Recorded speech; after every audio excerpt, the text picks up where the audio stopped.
My workload went up from about, 70 to 80 hours a week to probably 120.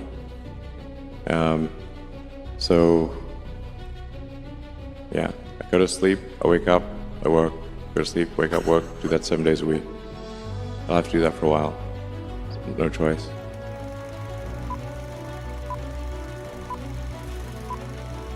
And you do 16-hour days, and you work 7 hours a week, and you fly all over the place.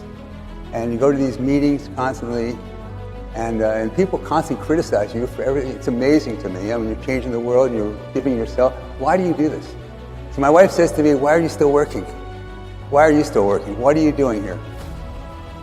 Well, I think what I'm working on has an important effect on the future. You know, in the case of Tesla, I think it's fair to say that Tesla has significantly accelerated the advent of sustainable energy. You know, before Tesla, no one was doing electric cars, and now, as a result of Tesla, I think almost every major car company in the world is building electric cars, and that's a pretty big deal. But there's still a long way to go to transition the world to a sustainable energy economy. So we still have a lot of work ahead of us at Tesla, but that's our goal there. And then for SpaceX, I think it's important for the future to be exciting and for humanity's existence to be ensured over the long term. I think we must become a multi-planet species and a spacefaring civilization.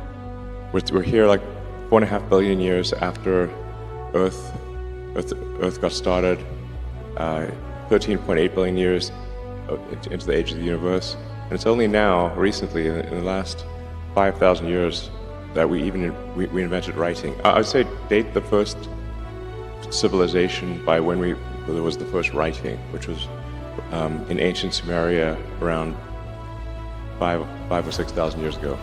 So we've basically just been here for a very brief instant. A blink.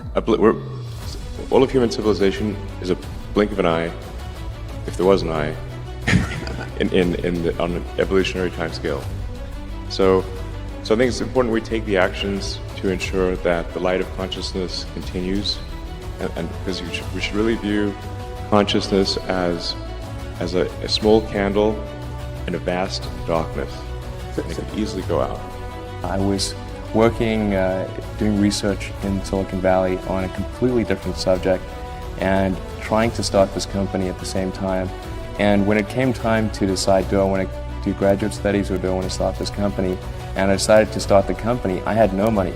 So we found that an office was actually cheaper than an apartment in Silicon Valley. So we got this dinky little office that had a leaky roof. It was just the nastiest place you can imagine. And you lived in it too? And I lived in it too and showered at the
one exception. I did beat my brother up.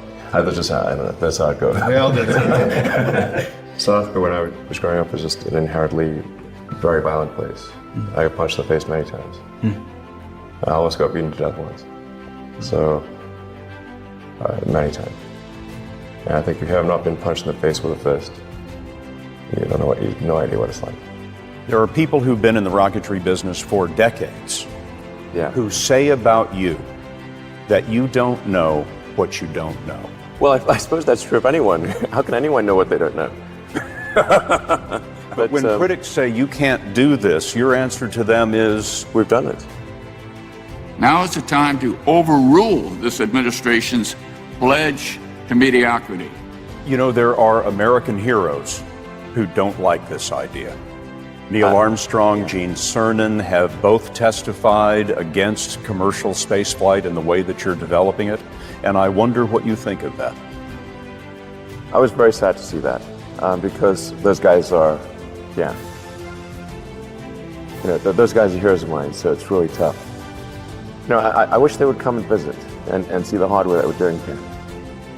And I think that would change their mind. They inspired you to do this, didn't they? Yes. And to see them casting stones in your direction. It's difficult. Did you expect them to cheer you on? So they're hoping they would. What are you trying to prove to them? What I'm trying to do is to make a significant difference in spaceflight and help make spaceflight accessible to almost anyone. And I would hope for as much support in that direction as we can receive. I like to get things done. I like to be useful. That is one of the hardest things to do. Doing something useful for other people that I like doing. My goal is try to do useful things, try to maximize the probability the future is good, make the future exciting, something you look forward to. With Tesla, we're trying to make things that people love. How many things can you buy that you really love, that really give you joy? So rare, so rare. I wish there were more things. That's what we're trying to do. Just make things that somebody loves. You've said that this has been the toughest year for you, the most sort of taxing year for you. Why? Well, Tesla really faced a severe threat of death due to the Model 3 production ramp. Essentially, the company was bleeding money like crazy, and if we didn't solve these problems in a very short period of time, we would die. And it was extremely difficult to solve them. How close to death did you come? Within single-digit weeks. 22 hours a day, or how many hours? So 7 days a week, sleeping in the factory. I worked in the paint shop, general assembly, body shop. You ever worry about yourself imploding, it's just too much? Absolutely. No one should put this many hours into work. This is not good. People should not work this hard. They should not do this. This is very painful. Painful in what sense? It hurts my brain and my heart. It hurts. This is not recommended for anyone. I just did it because if I didn't do it, then good chance Tesla would die. Work like hell. You just have to put in, 80 to 100-hour weeks every week. And then a lot of work. All those things improve the odds of success. Right. If other people are putting in 40-hour work weeks and you're putting in 100-hour work weeks, then even if you're doing the same thing, you know that you will achieve in 4 months what it takes them a year to achieve. How did you get the expertise to be the chief technology officer of a rocket ship company? I do have a physics background. That's helpful as a foundation. And then I read a lot of books and talked to a lot of smart people. You're self-taught? Yeah. Well, self-taught, yes, meaning I don't have an aerospace degree. So how did you go about acquiring the knowledge? Well, like I said, I read a lot of books, talked to a lot of people, and have a great team. If you're creating a company or if you're joining a company, the most important thing is to is to attract great people. So either join a group that's amazing, that you really respect, or if you're building a company, you've got to gather great people. I mean, all a company is a group of people that have gathered together to create a product or service. And so depending upon how talented and hardworking that group is, and the degree to which they're focused cohesively in a good direction, that will determine the success of the company.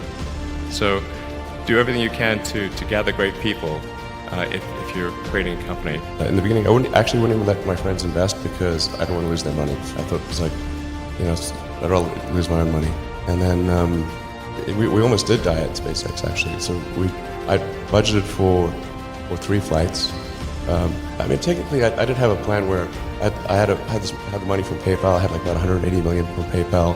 And I thought, I'll allocate half of that to SpaceX and Tesla and Solar City, and that should be fine. I'll have 90 million. Like, that's lots, But then what happened is things cost more and took longer than I thought. So I had a choice of either put the rest of the money in or the companies are going to die. So I ended up putting all the money in and borrowing money for rent from friends. SpaceX is alive by the skin of its teeth, so is Tesla. If things had just gone a little bit the other way, both companies would be dead. And I had, like, one of the most difficult choices I ever faced in life was in 2008. I think I had maybe $30 million left, or $30 or $40 million left in 2008. I had 2 choices. I could put it all into one company, and then the other company would definitely die, or split it between the 2 companies. But if I split it between the 2 companies, then both might die. And when you put your blood, sweat, and tears into creating something, or building something, it's like a child. And so it's like, which one am I going to let one starve to death? I couldn't bring myself to do it, so I split the money between the 2. Fortunately, thank goodness, they both came through.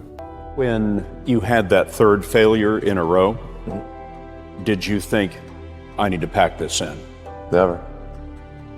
Why not? I don't ever give up. I mean, I'd have to be dead or completely incapacitated. If that 4th launch hadn't worked, that would have been it. We would have not had the resources to mount a 5th. You couldn't have gone out at that point. Yes, death would have been, I think, inevitable because we did not have the resources to mount a 5th launch. I'm probably not the guy that most people would bet on. Who wins? It's like a little kid fighting a bunch of sumo wrestlers. Usually the sumo wrestlers win. We're a little scrappy company. Every now and again, a little scrappy company wins. And I think this will be one of those times. Like, what are the set of things that can be done to make the future better? So I think that a future where we are a spacefaring civilization and out there among the stars, this is very exciting. This makes me look forward to the future. This makes me want that future. There need to be things that make you look forward to waking up in the morning. You wake up in the morning, you look forward to the day, forward to the future. In a future where we are a spacefaring civilization and out there among the stars, I think that's very exciting. That is a thing we want. Whereas if you knew we would not be a spacefaring civilization but forever confined to Earth, this would not be a good future. That would be very sad, I think.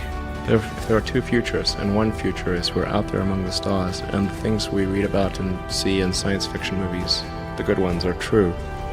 We have these starships, and we're going to see what other planets are like. And we're a multi-planet species, and the scope and scale of consciousness is expanded across many civilizations and many planets and many star systems. This is a great future. This is a wonderful thing to me, and that's what we should strive for.